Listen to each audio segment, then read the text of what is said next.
దత్త శ్రీ గురుదత్త జై గురుదత్త. ఈరోజు మన వీడియో దత్త అనుగ్రహాన్ని పొందాలంటే మనం అందరం ఏం చేయాలి అనే అంశం మీద కొన్ని మాటలు చెప్పుకునే ప్రయత్నం చేద్దాం. దత్త అనుగ్రహం పొందాలంటే మామూలు విషయం కాదండి, చాలా చాలా కష్టం. అసలు భగవంతుని అనుగ్రహం పొందడమే కష్టం అండి. కానీ ఒక్కసారి భగవంతుడి కృపకు మనం పాత్రులైతే ఆయన మనల్ని విడిచిపెట్టడండి.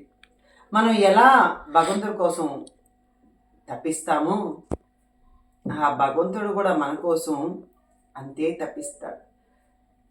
అంటే మంచి భక్తుల కోసం ఆయన వెతుక్కుంటాడు.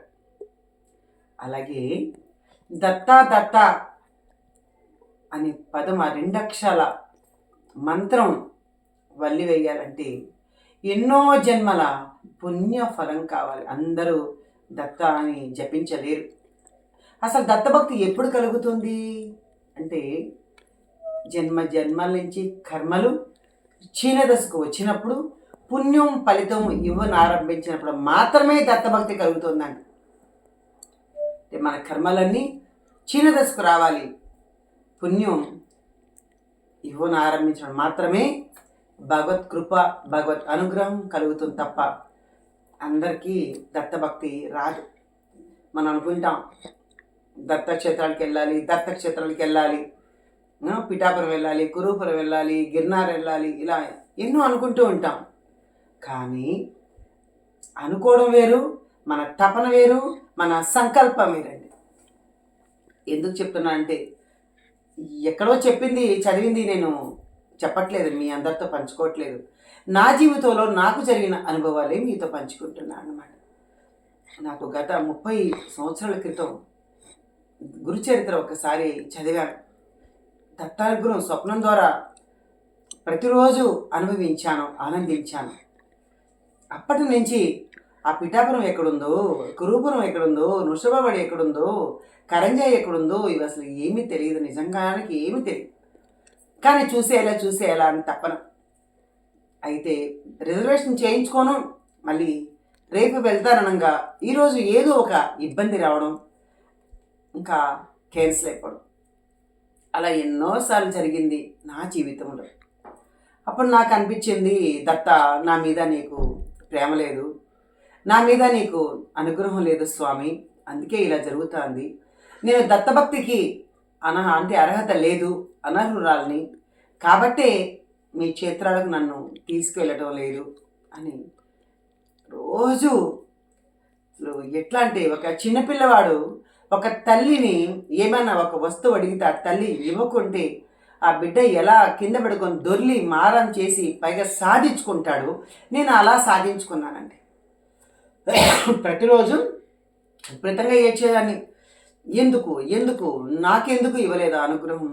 అందరూ వెళ్ళిపోతున్నారే, వాళ్ళందరూ నీ భక్తులు అవునో కాదో నాకు తెలియదు, వాళ్ళు ఎన్ని రోజుల నుంచి చేస్తున్నారో కూడా నాకు తెలియదు. మరి నేను గురుచరిత్ర చదివాను, ఎంతో శ్రద్ధగా చేస్తున్నాను నీ పూజలు, మరి నన్ను ఎందుకు తీసుకెళ్ళట్లేదు, వాళ్ళందరూ ఎందుకు తీసుకెళ్తున్నావు, మరి నేను పనికిరానా నీ పూజకి, మరి నేనేమైనా తప్పు చేస్తున్నానా అని చెప్పి హార్తితో ఆయన పాదాలు పట్టుకొని ఎన్నిసార్లు విలపించిన రోజులు ఉన్నాయంటే మీరు నమ్ముతారా? నమ్మి తీరాలండి. ఇది యథార్థ సంఘటన. ఎప్పుడైతే భగవంతుని కోసం అన్వేషించాలనుకున్నానో, దత్తక్షేత్రాలు చూడాలనుకున్నానో, తపించానో, జపించానో, ఏడ్చానో, కన్నీటితో ప్రార్థన చేశానో, దత్తుడు నా మొర ఆలకించాడండి. ఇంకా గత 30 సంవత్సరాలుగా ఈ రోజు దాకా అసలు తిరిగి చూసుకోలేదండి. నేను దత్తుల అనుగ్రహం పొందాలంటే చూసుకోవాలా. అప్పుడు నేను చాలాసార్లు నేను వదిలేస్తాను పోవయ్యా అనుకున్న సందర్భాలు కూడా ఉన్నాయి. కానీ నువ్వు నా బిడ్డవి, నువ్వు నా సొత్తు, నేను నీ సొత్తు, అదే సత్తు చిత్తు, అదే ఆనందం, నేను నిన్ను వదలను అని తను అంటే నేనైతే హృదయంలో పెట్టుకోనంటే ఎప్పుడన్నా ఒకసారి వదిలేసేదాన్నేమో కదా, మనమైతే అట్లా చేస్తాం. కానీ భగవంతుడు నన్ను తన హృదయంలో పెట్టుకున్నాడు, అంటే దత్తుడు తన హృదయంలో నన్ను పెట్టుకున్నాడా అని చెప్పడంలో ఎటువంటి సందేహము లేదండి. ఎన్నిసార్లు ఒక్కసారి నన్ను తీసుకెళ్ళమని అడిగితే గిరినారు 4 సార్లు తీసుకెళ్లారు.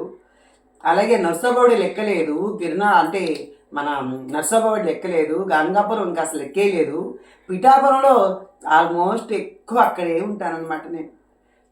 ఇంకా ఎన్నోసార్లు వెళ్ళాను. అక్కడే 20 రోజులు, నెలేసి రోజులు ఉన్న సందర్భాలు ఉన్నాయి. స్వామి వదిలి, అంటే నన్ను వదిలి ఉండలేడో లేదో, నేను స్వామిని వదిలి ఉండలేనో నాకు తెలియదు, అక్కడే ఉండేదాన్ని. అలాగే బాబా కూడా ఎప్పుడు వెళ్ళినా, నేను షిరిడీకి వచ్చి ఎప్పుడు వెళ్ళినా 30 సంవత్సరాల క్రితం ఏడ్చేదాన్ని. ఎందుకంటే ఒక్కరోజు 2 రోజులే కదా మనం వస్తే, ఈరోజు వస్తాం మళ్ళీ ఎల్లుండి బయలుదేరేస్తాం. అలా పిల్లలు, చిన్న పిల్లలు, మరి చదువులు ఇవన్నీ ఉంటాయి, కుటుంబ వ్యవహారాలు ఉంటాయి కదా. వెళ్ళేటప్పుడంతా ఏడ్చేదాన్ని, అదేంటి బాబా వచ్చి నన్ను చూసినట్టే లేదు బాబా, మరి అదేంటి నన్ను అప్పుడే ఊరికి తీసుకెళ్ళిపోతున్నావు అని వచ్చినంత సంతోషం పట్టేది కాదనమాట. ఇంకా చూశాడు బాబావారు, ఈ పిచ్చిది పాపం నా కోసం ఇంత ఏడుస్తూ ఉంది అని అనుకున్నాడేమో మరి నాకు తెలియదు. షిరిడీలో ఇక్కడే ఉండే అదృష్టాన్ని ఆ షిరిడి సాయినాథుల వారు నాకు కలిగించారండి. ఎంత అదృష్టం కదా. నాకు తెలియదు, ఒక ఇల్లు కొనిపెట్టారు ఒక 6 సంవత్సరాల క్రితం బాబావారు. అయితే బాబావారా అని మళ్ళీ మీకు సందేహం వస్తుంది, బాబా ఎట్లా కొనిపెట్టాడమ్మా అని. ఎందుకంటే ఒకసారి వీడియోలో పాపం కామెంట్స్ పెడుతుంటారు కొంతమందివి, ఎంత బాధ కలుగుతుందో, బాబా ఈ ముస్లిము అతన్ని ఇచ్చేస్తున్నారని చాలా వల్గర్గా మాట్లాడుతున్నారు బాబా భక్తులు. కానీ వాళ్ళు మన హిందువులు చెడగొడుతున్నారని ఎంతోమంది మాట్లాడుతున్నారు. దయచేసి మీకు ఇష్టం లేకుంటే చూడటం మానేయండి, కానీ బాబాని కాదు భగవంతుని ఎవరినైనా సరే విమర్శించే హక్కు మనకు లేదండి. నిజంగా ఎంత బాధ వేస్తుందో, అసలు చాలా బాధ కలుగుతుంది అనమాట. కాబట్టి ఇక్కడ బాబా కొనిచ్చారంటే బాబాని స్వయంగా రారు, బాబా రూపంలో మా వాళ్ళు నాకు ఇక్కడ కొనిపెట్టారనమాట. అది ఎందుకు చెప్తున్నా, కాబట్టి ముందే తెలుసు బాబాకి ప్రణాళిక, మన ప్లాను అన్నీ ఆయనే సిద్ధం చేసుకొని ఉంటారు. మన నోటితో అనిపిస్తారంతే. అయితే 4 సంవత్సరాలుగా షిరిడీలోనే ఉంటున్నాను, దత్తక్షేత్రాలు తిరుగుతున్నాను. గాంగాపురం వెళ్తే అక్కడ ఒక వారం రోజులు, పిఠాపురం వెళ్తే ఇలా కొన్ని రోజులు, నర్సోబావాడి అని, ఆఖరికి ఇంకా ఎన్ని క్షేత్రాలు, అన్ని దత్తక్షేత్రాలు ఉండే అదృష్టం ఎలా వచ్చింది. ఒక్కరోజు నన్ను తీసుకెళ్ళలేకపోయినాడే దత్తుడు ఫస్ట్లో. అంటే నా పరీక్షకు ఈవిడ నెగ్గదా, నన్ను వదిలేస్తుందా అనుకున్నారు. కానీ నేనెందుకు వదులుతాను, నేనే గెలవాలి. ఎప్పుడైనా భగవంతుడు గెలుస్తాడా, భక్తురాలు గెలుస్తుందా, లేదా భక్తుడు గెలుస్తాడా అన్నట్లు అయితే భక్తుడే గెలుస్తాడు. భక్తుని గెలిపించేలాగే భగవంతుడు చేస్తాడండి. ఇక్కడ ఆయనే చేస్తాడు. కాబట్టి దీనికి తపన ఉందా లేదా, నా గురించి ఆలోచిస్తూ ఉందా లేదా అని చెప్పి అంటారండి. ఇప్పుడు నేను చెప్తూ ఉంటే దత్తాత్రేయుడు అక్కడి నుంచి పువ్వు వేశారండి, చూడండి. అంటే ఆయన అనుగ్రహంతోనే ఈరోజు ఈ మాటలు కూడా చెప్పుకోవడం జరిగిందండి నిజంగా. లేదా నాకేం తెలుసు, నేను ఏది చెప్పాలో అని కూడా అనుకోను. నేను ఏది చెప్పాలో నిర్ణయించేది కూడా ఆ దత్తమూర్తేనండి. ఈరోజు సిద్ధమంగళ స్తోత్రాన్ని అనేక కోట్ల సార్లు జపించే అదృష్టాన్ని స్వామి ఇచ్చారు. మరి దత్తానుగ్రహం, దత్తకృప మన మీద కలుగుకుంటే ఇంకెవరి మీద కలుగుతుందండి? మన తల్లి, తండ్రి, గురువు, దైవం అన్నీ భగవంతుడే అని నమ్ముకున్నప్పుడు ఇంకా మన పనులు కావచ్చు, ఇంకా మన బంధువుల పనులు కావచ్చు, మన బిడ్డల పనులు కావచ్చు, ఆయన చేయకుండా పక్కింటి వాళ్ళు అడుగుతామా? మనం వెళ్ళి అడగం కదా. మన దేవుణ్ణి, మన ఇంట్లో యజమాని అడుగుతాం. మన ఇంట్లో యజమాని ఎవరు? మనకు భగవంతుడు. ఆ రూపంలో ఉన్న మన భర్త కావచ్చు, మన పిల్లలు కావచ్చు, ఎవరైనా కావచ్చు. కాబట్టి దత్తకృప పొందడం అంత సులభం కాదు. ఒక్కసారి పొందారు అనుకుంటే మళ్ళీ మనం తిరిగి చూసుకోనక్కర్లేదండి. రోజు మనతో పారాయణం చేపిస్తాడు. తర్వాత వచ్చి దత్త పాటలు, నాకే తెలీదు ఎన్ని పాటలు నోటికి వచ్చేస్తాయన్నమాట. అలా పాడేస్తాను దత్తుడి గురించి. అలా శ్రీపాద వల్లభ చరితామృతం గురించి అలా చదివేయాలనిపిస్తుంది. గురు చరిత్ర 108 వారాలు పారాయణం చేసి అదృష్టాన్ని నాకు ఇచ్చారు. ఇది గొప్ప కోసం చెప్పట్లేదమ్మా నేను. దత్తుడు అనుగ్రహాన్ని పొందడానికి మనకు కావాల్సిన అర్హతల్ని మనమే ఎన్నుకోవాలి. ఆయన కోసం ఈ కన్నీటితో ఏడవాలి మనం.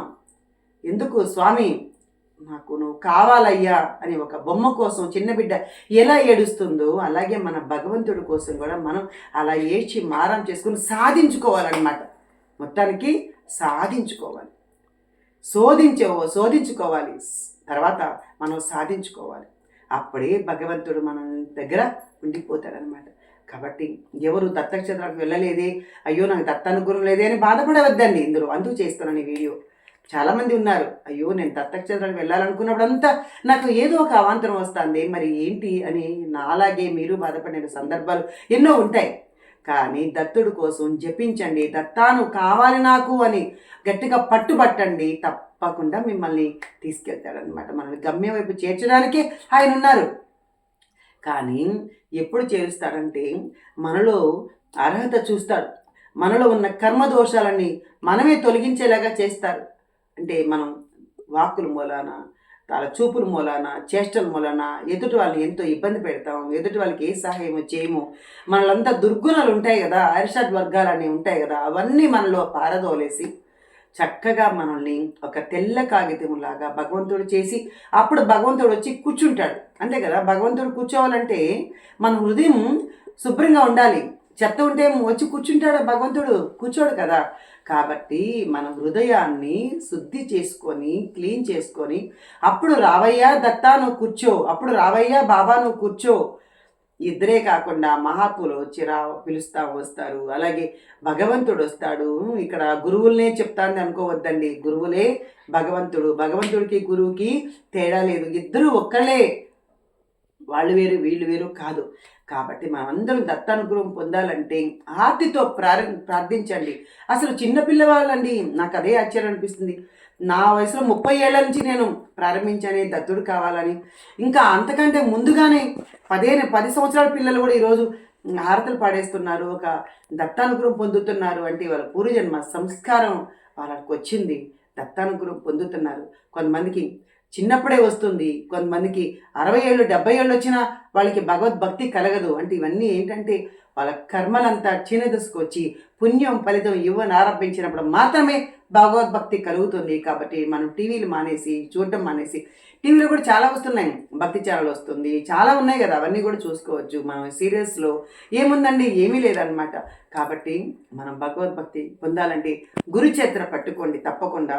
మనకి గురువు ఎవరో తప్పకుండా భగవంతుడి మనకు స్వప్నంలో రావచ్చు, మనకు డైరెక్ట్గా మన గురువు అవసరం అయితే తప్పకుండా మన దగ్గరికే వస్తారని, మనం ఎక్కడికి కూడా వెళ్ళక్కల మన గురువే మన కోసం ఎత్తుక్కుంటూ వస్తారు. ఇలా మనం దత్తానుగ్రహం పొందడం చాలా సులభం అండి. ఎంత కష్టం అని చెప్పానో అంత సులభం కూడా. మీరు ఒక్కసారి వెళ్ళాలనుకుంటారు, కానీ 100 సార్లు దత్తుడు ఆ దత్తక్షేత్రంలో ఉండే అనుగ్రహాన్ని మనకు ప్రసాదిస్తారు. కాబట్టి అందరూ జై గురుదత్త, శ్రీ గురుదత్త, ఓం సాయిరామ్ అందం, అందరూ హాయిగా ఉందాం. జై గురుదేవ దత్తకి జై మా.